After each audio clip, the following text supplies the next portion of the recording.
Waalaikumsalam warahmatullahi wabarakatuh. Selamat pagi, Ibu.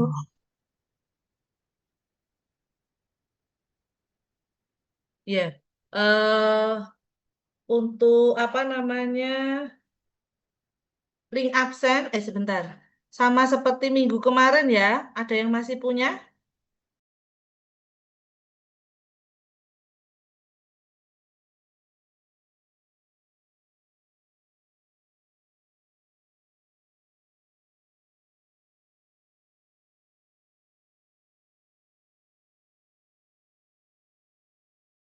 Masih, Ibu.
Link absennya masih punya semua ya? Yang seperti minggu kemarin, seperti biasanya. Masih, Ibu. Oh ya, oke. Kalau masih, ini saya lanjutkan. Sebentar saya share screen. Materi hari ini.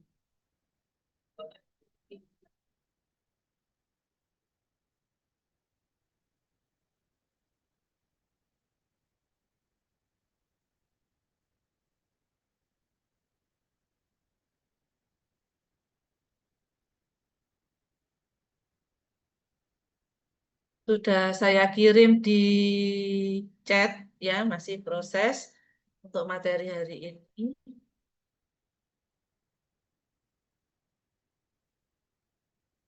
Baik, Assalamualaikum warahmatullahi wabarakatuh. Selamat pagi. eh Bisa respon suara saya ya? Bisa dengar suara saya? Bisa, Ibu. Oh ya, oke. Bisa, Ibu. Ya, terima kasih. Untuk hari ini kita melanjutkan materi kemarin. Kemarin kan kita mengenai konseling dan konsultasi, ya. Konseling dan konsultasi. Kemudian hari ini mengenai ketepatan analisa evaluasi dalam konseling dan konsultasi. Jadi, konseling yang kita lakukan itu sudah masuk ke eh, klien, ke customer atau ke pasien atau belum. Ya, bagaimana cara kita mengetahuinya di sini?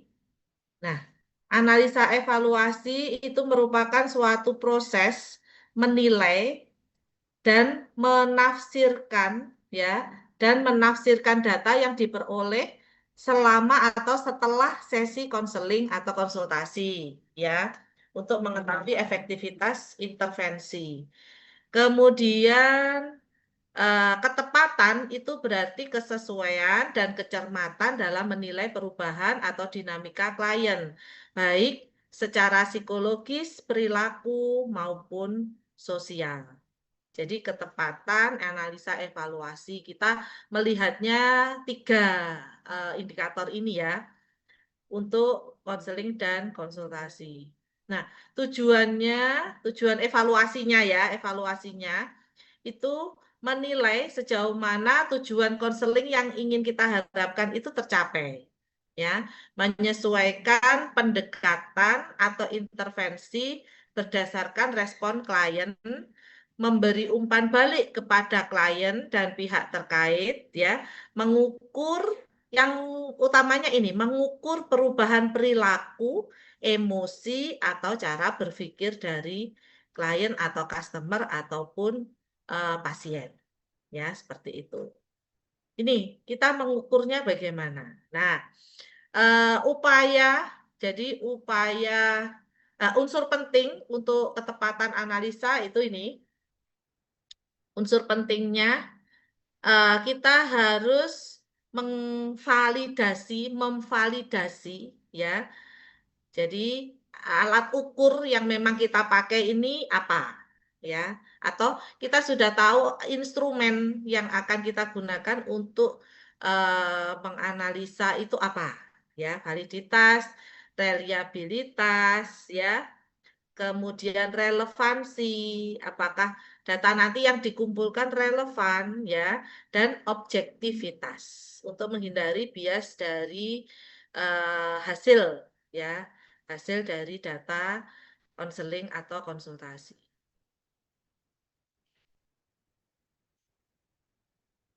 Berikut contohnya, ini masih contoh secara gambaran, nanti di dalamnya ada contoh kasus ya. Seorang klien dengan masalah kecemasan dinilai menggunakan alat ukurnya Hamilton Anxiety Skala ya. Kemudian hasilnya dievaluasi pre dan post, sebelum dan sesudah.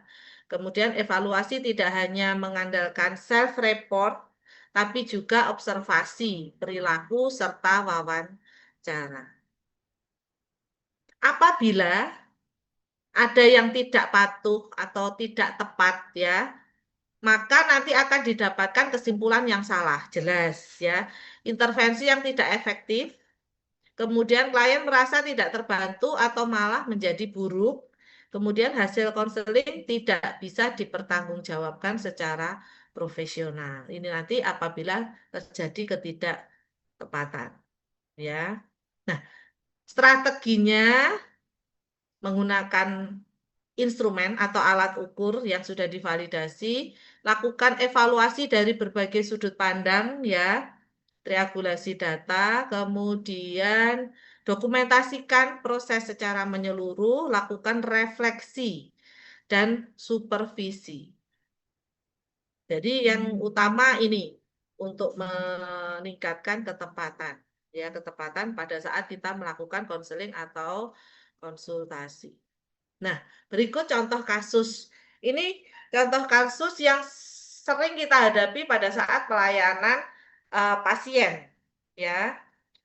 Ada seorang ibu A, sebut saja A, usia 54 tahun. Permasalahan dari ibu tersebut tidak patuh minum obat hipertensi, ya. Kemudian kita lakukan konseling. Konseling tujuannya meningkatkan pemahaman dan kepatuhan ibu dalam penggunaan obat antihipertensi, contohnya amlodipin 5 mg. Ya, karena usia sudah 54, jadi dipilihkan yang minumnya sehari 1 kali, ya, amlodipin itu kan sehari 1 kali. Nah, saat awal ya, sebelum konseling kita harus mempunyai data dulu, data sebelum konseling, yaitu dari hasil wawancara atau catatan medis atau self-report. Jadi apa namanya, dokumen pribadi, ya, dokumen pribadi. Contoh di sini kita mengetahui dulu, kita melihat dulu bagaimana tingkat pengetahuan Ibu A. Ya. Ternyata kita menggunakan apa? Instrumennya, tingkat pengetahuan. Ya, kita menggunakan kuesioner aja. Bisa, ya, kuesioner. Ataupun kita lakukan wawancara. Ya, banyak sekali contoh kuesioner yang berisi untuk menggali tingkat pengetahuan. Ya. Ternyata didapatkan dari hasil kuesioner tadi atau dari hasil wawancara beserta wawancara ya biasanya dikombinasi biar valid. Itu Ibu A tidak tahu cara kerja obat, waktu minum yang benar dan efek sampingnya. Jadi sebetulnya pada saat KIE pemberian itu kan sudah dijelaskan ya. Kan karena itu tadi biasanya banyak gangguan-gangguan, misalnya pada saat itu kondisi rame, pada saat ngambil obat, jadi beliau mendengarnya hanya setengah-setengah, satu bisa. Yang kedua, yang mengambilkan adalah orang lain, misalnya ya. Jadi kemungkinan-kemungkinan banyak. Mengambilkan orang lain, kemudian sudah diinformasikan mengenai aturan pakai, ternyata masih tidak paham, tidak memberikan penjelasan dengan jelas ke Ibu A tersebut. Kemudian yang ketiga, misalnya etiketnya hilang. Kan kadang untuk etiket kan kita jadikan satu di obat ya, ternyata etiketnya hilang bisa jadi. Sehingga tidak tahu, aduh ini minum obatnya berapa kali ya. Aduh, ya gitu akhirnya tidak minum obat. Terus yang keempat, merasa sudah enak setelah satu kali minum obat, merasa sudah enak. Jadi kalau pasien itu merasa sudah enak setelah satu kali minum obat tidak dirasakan keluhan, ya itu ya sudah tidak diteruskan. Padahal namanya obat anti hipertensi itu kan harus diminum secara teratur seumur hidup, ya.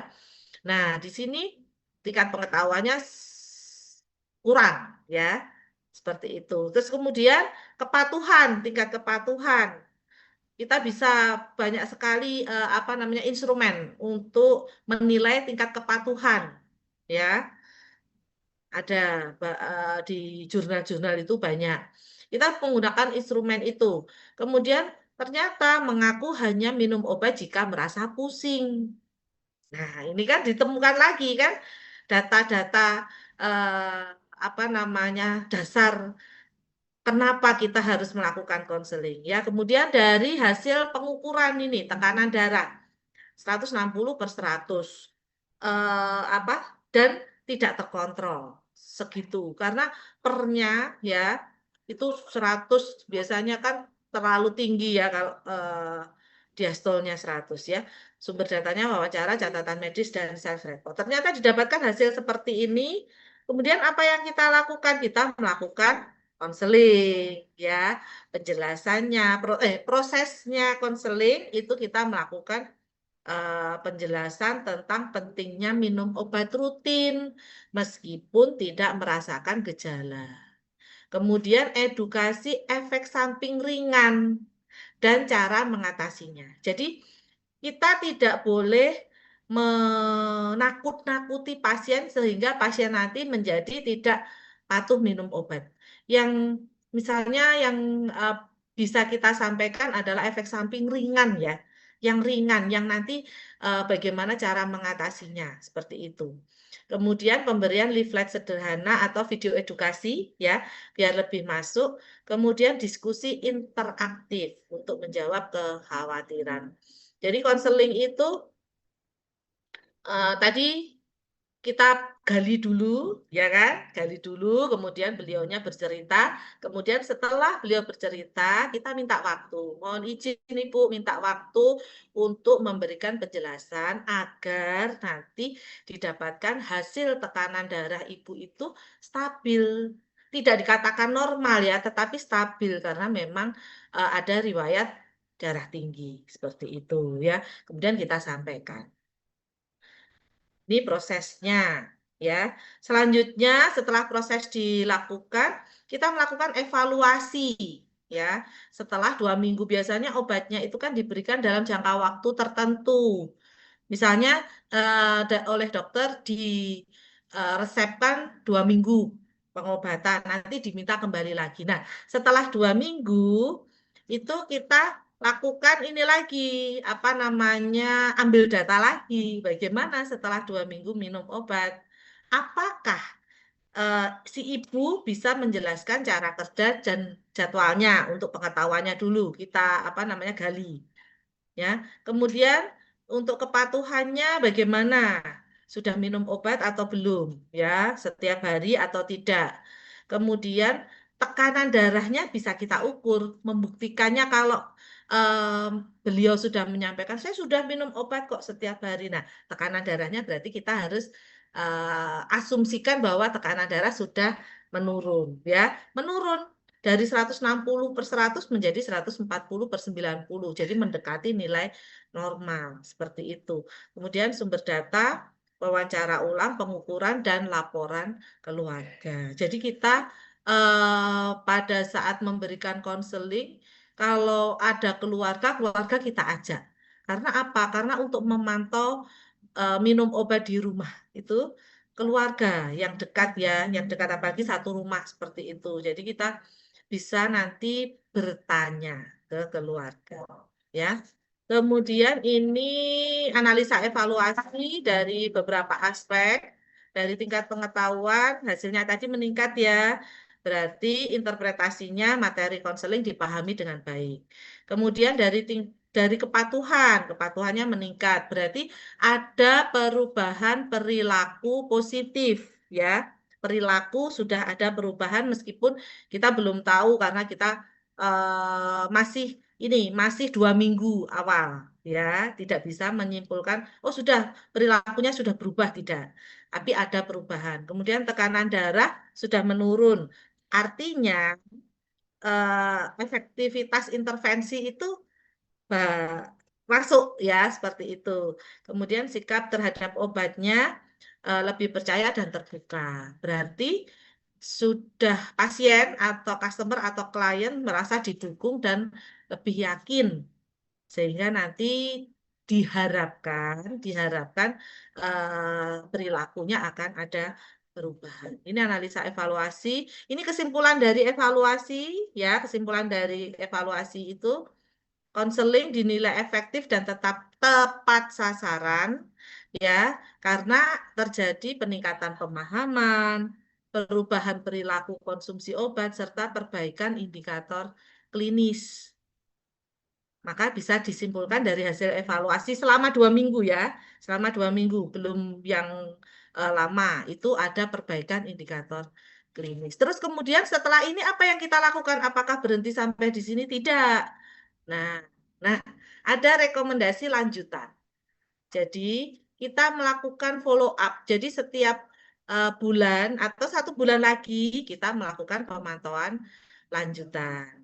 Ya, kita bisa pemantauan lanjutan itu bisa menggunakan misalnya pasien diminta datang ke sini kemudian ditensi seperti itu, atau bisa melalui telepon, kita telepon atau kita WA, ya, bisa seperti itu. Kemudian bisa juga kita melibatkan anggota keluarga sebagai pendukung kepatuhan. Jadi 1 bulan dipantau lagi, bulan berikutnya dipantau lagi, bulan berikutnya, dan seterusnya. Sampai biasanya 6 bulan, ya, 6 bulan itu apakah tetap stabil seperti itu, berarti kita bisa nyatakan atau kita bisa simpulkan bahwa hasil konseling yang kita lakukan sudah efektif. Ya, kesimpulannya dari keseluruhan materi ini, ketepatan analisa evaluasi merupakan komponen penting dalam memastikan kualitas layanan konseling dan konsultasi. Evaluasi yang akurat membantu dalam merancang intervensi yang tepat, membangun kepercayaan klien, dan mencapai tujuan psikososial secara efektif. Nah, terima kasih. Ada yang mau ditanyakan dari sini? Jadi, setelah kita melakukan konseling tidak berhenti sampai di situ, ya. Ternyata ada evaluasi dan analisa yang perlu kita lakukan. Jadi hasil pekerjaan kita itu perlu kita evaluasi apakah sudah efektif atau belum. Dan ini itu tidak bisa istilahnya instan, ya, secara langsung tidak bisa, tapi continue. Ya, continue. Apabila nanti sudah di pelayanan biasanya kita bisa continue melakukan evaluasi ini. Karena kan kalau pasien rutin itu kan setiap setiap setiap bulan itu kan pasti ada kontrol. Ya, kemudian nanti biasanya 1 tahun berikutnya itu kita ajak komunikasi lagi ya untuk melihat bagaimana ketepatannya bisa seperti itu. Jadi kita komunikasikan lagi 1 tahun, bagaimana hasilnya, apa yang dirasakan, kemudian apakah ada kesulitan, apakah ada apa istilahnya pada saat minum obat mungkin ada yang dirasakan, efek-efek yang dirasakan seperti itu. Bisa kita follow up, kita cari 1 tahun kemudian. Begitu? Ada yang ingin ditanyakan dari hasil materi hari ini? Ibu. Ya, ada yang mau ditanyakan? Mohon maaf saya ajak pagi karena di Puskesmas sedang ada mahasiswa PKPA, jadi biar sama-sama bisa jalan. Kalau jam 7 nanti kan selesainya agak siang ya. Kan saya juga harus membimbing kakak ya berarti ya, kalian kan S1 tingkat 2 ya ini ya. Ini PKPA yang profesi apoteker di pemerintahan. Ya. Begitu, ada yang mau ditanyakan? Izin bertanya, Bu, untuk absen yang di modul Oh, passwordnya apa? aksen di Moodle sebentar. Sudah saya ganti atau belum kemarin ya? Bentar, bentar, bentar. Moodle.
Mohon maaf, di Moodle ini sudah saya ganti yang ini passwordnya 1234 ya.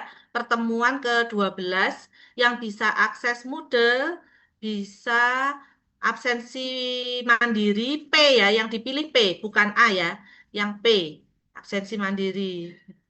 Kemudian untuk yang di Google Form sudah punya ya linknya.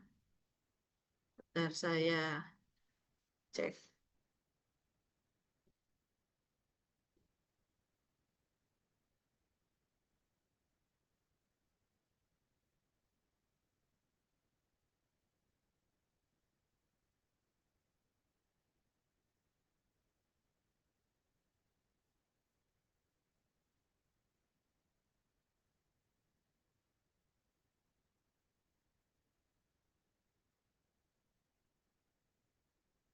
Yang di Google Form linknya saya share di chat.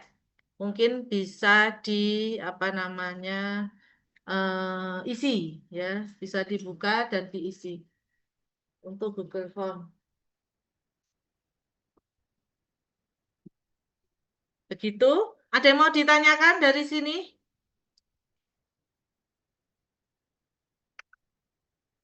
Ada yang Belum mau? ada, Ibu. Oh, belum ada. Oke. Kalau belum ada, ini karena ini pertemuan saya yang terakhir dengan saya. Nanti pertemuan berikutnya akan dilanjutkan oleh Bapak Pak Rino ya untuk pertemuan berikutnya. Kemudian nanti untuk saya evaluasinya saya lihat dulu ya. Jadi kemarin kan kita sudah ada tugas buat video. Kemudian nanti untuk UAS misalnya ya, kalau Pak Rino menghendaki Bu Widi ada apa namanya istilahnya soal untuk UAS tidak atau mungkin hanya diisi Pak Rino, saya ambil dari tugas. Tapi kalau Pak Rino Bu Widi mohon saya dibantu tambah soal untuk UAS nanti saya kabari gitu aja ya. Jadi belum tahu saya bagaimana beliaunya. Kita lihat saja nanti.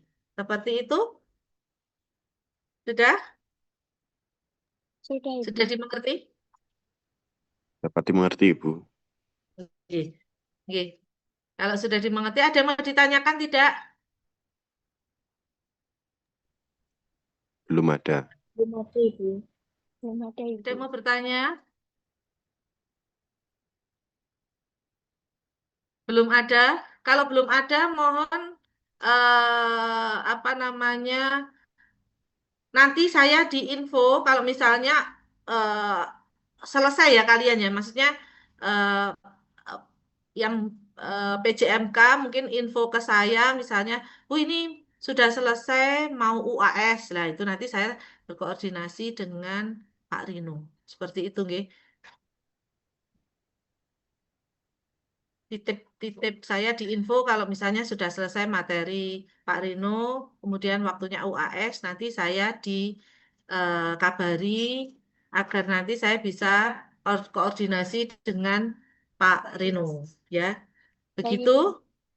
Oke. Oke, terima kasih atas kehadirannya. Mohon maaf saya ajak pagi-pagi. Jumat pagi kita isi. Kemudian di materi saya sudah selesai. Mohon maaf apabila ada kekurangan dari saya. Terima kasih. Sampai ketemu di lain kesempatan. Saya akhiri dulu. Wassalamualaikum warahmatullahi wabarakatuh. Selamat pagi. Waalaikumsalam.